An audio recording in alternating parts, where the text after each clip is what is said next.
बातमीत सत्यता हीच आमची ओळख। रानडुकरांनी केली तब्बल 10 एकर शेती फस्त।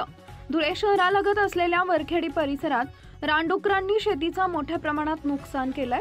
सुमारे 25 एकर जागेत मका लावण्यात आला होता, त्यापैकी 10 एकरावरील मका पिकाचे रानडुकरांनी मोठ्या प्रमाणात नुकसान केलंय। या रानडुकराचा वन विभागानं बंदोबस्त करावा आणि शासनानं पंचनामे करून नुकसान भरपाई द्यावी, ही मागणी शेतकऱ्यांनी केली आहे।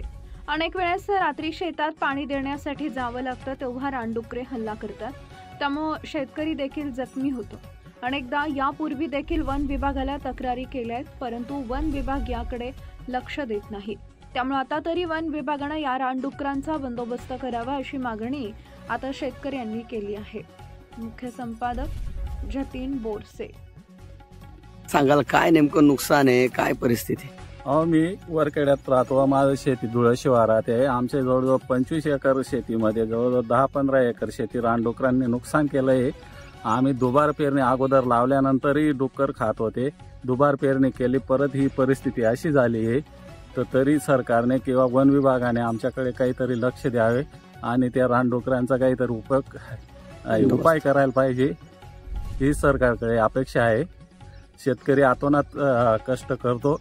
रात्री आम्ही डुकरं बाहेर हाकलण्यासाठी येत असताना आमच्यावर ते हमला करतात। एखादा शेतकरी वारला त्याला कोणीच जबाबदार नाही, शेतकरी नाही, प्रशासन नाही। तरी सुद्धा मी हात जोडून विनंती करतो की एवढं सहकार्य आम्हाला करण्यात यावे वन विभागाने।